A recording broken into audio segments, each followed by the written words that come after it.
ខ្ញុំតែងតែទទួលបានសំណួរពីបងដែលគាត់ទិញខុនដូរួចនិងបងដែលមានបំណងចង់ទិញខុនដូថាហេតុអ្វីបានជាទិញខុនដូត្រូវបង់ management fee តាមពិតទៅខុនដូក៏ដូចជាផ្ទះដែរសម្រាប់ការរស់នៅបងដែលនៅក្នុងបុរីរាល់ថ្ងៃនេះក៏មានការបង់ management fee ដូចគ្នាអញ្ចឹង management fee គឺជាអ្វីឥឡូវនេះខ្ញុំមកប្រាប់បងប្អូនទាំងអស់គ្នាថា management fee គឺជាអ្វី management fee គឺជាថ្លៃសេវាកម្មគ្រប់គ្រងអគារទាំងមូលដោយផ្ដោតសំខាន់ទៅលើទី1សន្តិសុខលុយដែលបានពីបងប្អូនមកគឺយើងចាត់ចែងទៅលើកម្លាំងសន្តិសុខដើម្បីការពារសុវត្ថិភាពជូនម្ចាស់ផ្ទះ24ម៉ោងដោយមានមួយក្រុមនៅច្រកទ្វារមួយក្រុមយាមល្បាតនិងមួយក្រុមទៀតនៅក្នុងបន្ទប់ CCTV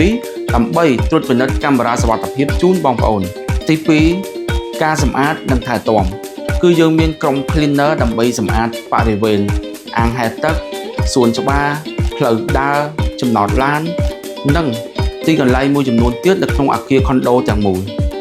ទី3ការថែទាំប្រព័ន្ធសាធារណៈប្រព័ន្ធសាធារណៈនៅត្រង់ចំណុចនេះគឺជាអ្វីគឺសំដៅទៅលើការថែទាំជណ្ដើរយន្តប្រព័ន្ធភ្លើងនិងប្រព័ន្ធទឹកចំណុចទី4បុគ្គលិកគ្រប់គ្រងអគារដែលសំដៅទៅលើ management team ដែលពួកគាត់មានតួនាទីជួយដោះស្រាយបញ្ហាជូនបងប្អូនទាំងអស់គ្នាដែលរស់នៅក្នុងអគារខុនដូទាំងមូល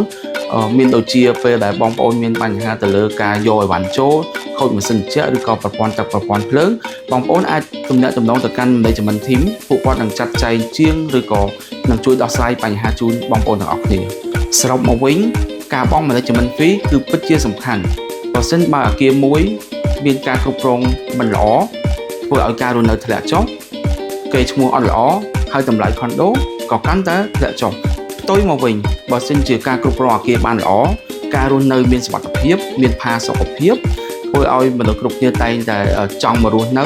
ធ្វើឲ្យខុនដូរបស់បងកាន់តែមានតម្លៃថ្លៃទៅដូច្នេះសម្រាប់បងដែលមានបញ្ហាតាក់ទងមួយអចលនទ្រព្យអាច inbox សួរខ្ញុំបានជួបគ្នានៅវីដេអូក្រោយ